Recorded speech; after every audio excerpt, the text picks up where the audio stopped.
आणि दर महिन्याला मी स्वतः सगळ्या माझ्या सहकारी, माझे संघटनेतले सगळे नेते पदाधिकारी आम्ही दर महिन्याला किंवा जर सेशन असेल तर 4 आठवड्याचा गॅप, 5 आठवड्याचा गॅप येतो कधीतरी, आम्ही सगळे पुन्हा म्युनिसिपल कॉर्पोरेशनमध्ये एकत्रितपणे आम्ही सगळे येतो. आम्ही आमचे मित्रपक्ष शिवसेना आणि काँग्रेस पक्षालाही आम्ही त्याची सगळ्याची माहिती देतो. त्यांनाही आमंत्रण असतं, त्यांना वेळ असेल तर त्यांनी यावं अशी आमची भूमिका असते. आणि सगळ्यांनी मिळून पुणेकरांचे प्रश्न हे मार्गी लावावे. आणि माझ्या ज्या भागाची लोकप्रतिनिधी म्हणून मी काम करते, बारामती लोकसभा मतदारसंघातला खडकवासल्याचा भाग जो पुणे शहरात येतो, त्याचा आढावा आणि एक उरलेल्या कामांची मागच्या वेळी जी कामं सांगितली त्याचा फॉलोअप, ॲक्शन टेकन रिपोर्ट हा घेण्यासाठी आम्ही सगळे एकत्रपणे येतो. रस्त्यावरचे जे खड्डे पडलेले आहेत त्या संदर्भात आयुक्तांना काही सांगितलेलं आहे का? कारण खड्ड्यांचा त्रास पुणेकरांना जाणवतोय.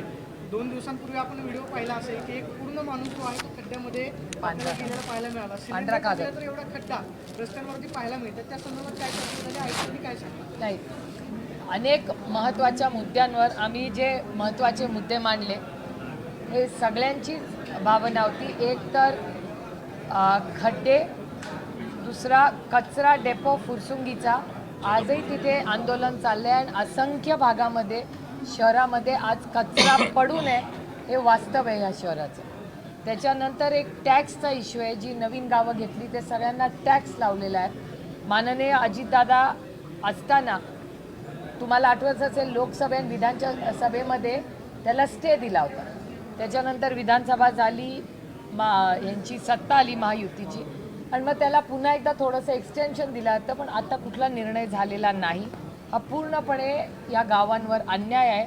तर आमची मागणी आहे की हा टॅक्स जसा अजितदादांनी असताना इलेक्शनच्या वेळेस दादांनी जो निर्णय घेतला होता तो तसाच ठेवावा अशी आमची मागणी आहे. याचं कारण असं की मूलभूत सुविधा ज्या देण्याचा कमिटमेंट पुन्हा म्युनिसिपल कॉर्पोरेशनने दिली होती ती पूर्ण झालेली नाही. त्याच्यानंतर रस्त्यानंतर उंडरीचा एक अतिशय गंभीर विषय आहे. उंडरीमध्ये बऱ्याच लोकांचं म्हणणं आहे तिथे पोल्युशन प्रचंड वाढलेलं आहे. आणि त्याच्यामुळे त्याचा एक रिव्ह्यू वेगळा घेतला आहे. आणि कमिशनरांनी आम्हाला शब्द दिला आहे ते स्वतः उंडरीला जातील. उंडरीत कचरा, पाणी आणि एअर पोल्युशन असे 3 अतिशय महत्त्वाचे प्रश्न आहेत. त्याच्यामुळे अनेक भागात पिण्याच्या पाण्याचा प्रश्न आहे. आणि एक महत्त्वाचा विषय आम्ही सगळे मिळून मांडला तो म्हणजे बावधनमध्ये तिथे एक केतकी ओढा आहे. आणि त्या केतकी ओढ्यामध्ये संपूर्ण, आणि मी अतिशय मनापासून आभार मानते की त्या भागातले जे कॉर्पोरेटर आहेत, आम्ही पक्ष बघत नाही इथे आम्ही लोकप्रतिनिधी, इलेक्शनला लढाई झाली ती झाली. आता मी जाहीरपणे बारामती लोकसभा मतदारसंघातल्या अनेक भागातल्या या कॉर्पोरेटरचे मनपूर्वक आभार मानते की त्यांनी पक्ष बाजूला ठेवून आम्ही त्या भागासाठी एकत्र काम करतो. त्यामुळे तेही अनेक नगरसेवक आले होते वेगवेगळ्या पक्षाचे. आणि आम्ही सगळ्यांनी मिळून मागणी केली की बावधनला केतकी ओढा जो आहे त्याच्यावर रस्ता बांधला गेला. आता दरवेळीच तिथे बावधनला फ्लडिंग होतं. आता तुम्ही मला सांगा, ओढा जर बंद झाला तर फ्लडिंग तर होणारच. हा रस्ता कोणी केला? आता कॉर्पोरेशन म्हणते PMRDAने केलं आहे, PMRDA म्हणते कॉल. आम्ही विनंती केली की PMRDA असू दे किंवा कॉर्पोरेशन असू दे, ते दोन्ही सरकारचेच भाग आहे. त्याच्यामुळे आम्हाला हा बावधनचा जसा नाल्याचा प्रॉब्लेम आहे तसे अनेक पुण्याच्या भागांमध्ये आज जेव्हा फ्लडिंग होतं, तुम्ही सगळ्यांनी अतिशय चांगलं कव्हरेज सहकारनगरच्या भागांमध्ये दिलं. तिथे पण फ्लडिंग झालं. एकता नगरला पण मागच्या वर्षी फ्लडिंग झालं, याही वर्षी फ्लडिंग झालं एकता नगरला. त्या संपूर्ण भागामध्ये फ्लडिंग का होत आहे याचं कारण असं की या संपूर्ण भागामध्ये नाले बंद झालेले, तोच प्रॉब्लेम बावधनला येतोय. त्याच्यानंतर अनेक ठिकाणी फुटपाथचं अतिक्रमण झालेलं आहे.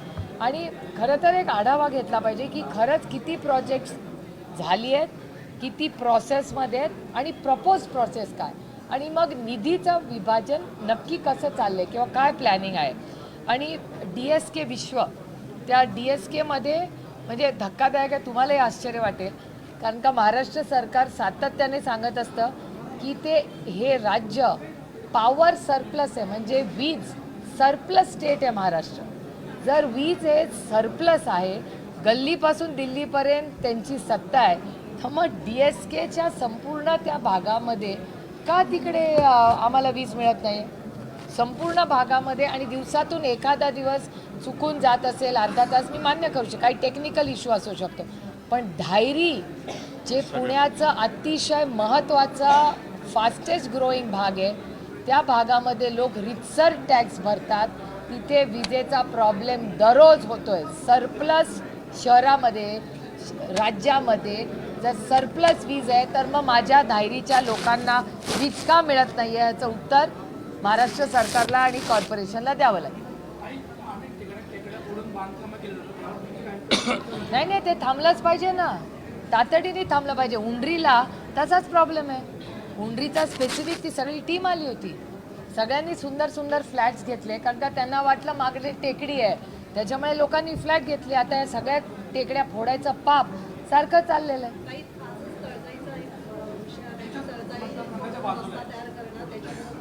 बालभारती ते पौर रस्त्याचा पुन्हा एकदा प्रस्ताव समोर आलेला आहे. अशा टेकड्या पडून आता रस्ते तयार करण्यात येतात आणि पाताळलोक म्हणून परत रस्त्याचं बालभारतीला विरोध आपणच सगळ्यांनी केला होता.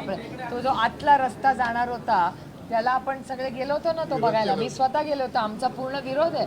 आमचं आम्ही विकास हा झालाच पाहिजे आमचा आग्रह आहे, पण विकास आणि पर्यावरण या दोन्हीचा समतोल ठेवूनच विकास झाला पाहिजे. जिल्हाधिकारी